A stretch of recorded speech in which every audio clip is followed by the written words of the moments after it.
We're all interacting with AI pretty much every day, and we trust that our data is safe, right?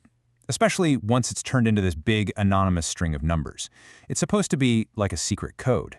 But what if that code isn't so secret? What if it can be cracked? Let's get into it. And that really is the big question here. We're about to dive into some pretty groundbreaking research that totally flips a core assumption about data privacy on its head. It reveals just how much a simple list of numbers can actually say about you. So, to really get why this is such a big deal, we first have to understand the promise that was made. For years, there's been this clever technique that was supposed to let AI use our sensitive data without ever actually seeing it. And that technique is called text embedding. Think of it like a kind of magic translator. It takes any piece of text you give it, a sentence, a whole paragraph, even a private medical note, and turns it into a list of numbers. We call that a vector. Now, the really cool part is that texts with similar meanings get turned into similar sets of numbers. And for an AI, that is incredibly useful. So, the security promise was super simple. Think about search engines or those recommendation algorithms that know you so well. Companies could just send these number vectors to other services to be analyzed or stored, all without ever sending your original words, your private messages, your sensitive documents. They were safe. Or at least, that was the theory. Because the other guys only ever saw the numbers. It sounded like the perfect solution, right?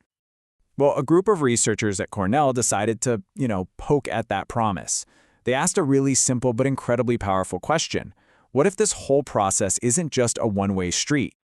In other words, can you reverse engineer it? If some attacker got their hands on just that vector, just a list of numbers, could they actually work backward and figure out the exact text that created it? Could they actually crack the code? To find out, they came up with this brilliant method they called vec-to-text. And it doesn't just crack the code in one go. No, it's way smarter than that. It's kind of like it plays a super advanced game of hot or cold with the numbers. So here's how this game works. First, the model makes a rough guess at what the text might be. Then, it takes its own guess, turns that back into numbers, and compares it to the original numbers it's trying to crack. It looks at the difference and uses that info to make a smarter, more corrected guess. And then it just does it again and again, getting closer and closer each time. Let's just watch it in action. It's pretty wild.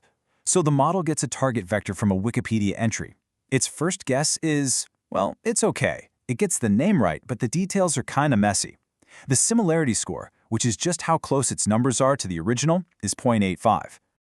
But then, after just one round of corrections, look at this. The model zeroes in on the right birth year and gets way more specific about the profession. And that similarity score, it just rocketed up to 0.99. It's getting really, really warm. And by the fourth round, bam, it's a perfect match, a similarity score of 1.0. The model has completely 100% reconstructed the original sentence, starting from nothing but that list of numbers. It just goes to show how powerful this guess and check process really is. Okay, so that one example is pretty mind-blowing. But the real shock comes when you see how this thing performs at scale. The results are, honestly, they're alarming. The researchers put vec-to-text head-to-head with some of the older, simpler methods for trying to do this. And, well, you can see for yourself. It wasn't even a competition. Those older methods had basically zero chance of getting the exact text back. But vec-to-text, it's in a whole different league. Yep, 92%. Let that sink in for a second. When they tested this on 32-word snippets of text, vec-to-text was able to recover the exact original text word for word 92% of the time. We're not talking about getting the general vibe of the text. We're talking a perfect carbon copy. The whole privacy promise is just shattered.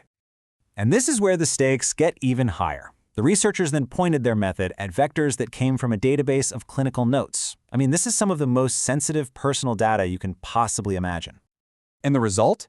The method successfully recovered 89% of the full patient names from these supposedly private, supposedly anonymous numerical embeddings. Just think about that.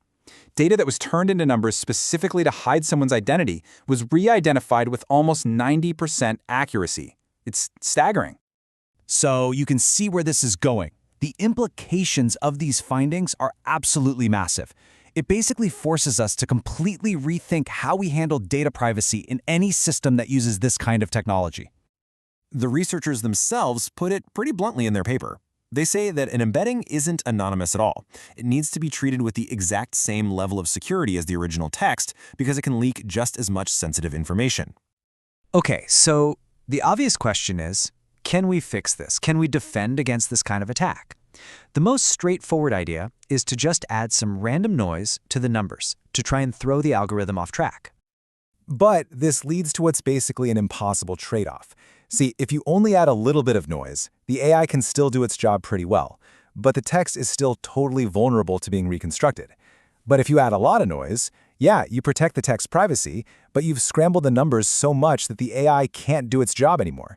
So you're stuck. You can either have a useful AI or you can have privacy. You can't have both. Which leaves us right here. The very mathematical tools that we built to help AIs understand our language have also created this new, totally unexpected backdoor into our private lives. And it forces us to ask a pretty fundamental and kind of unsettling question.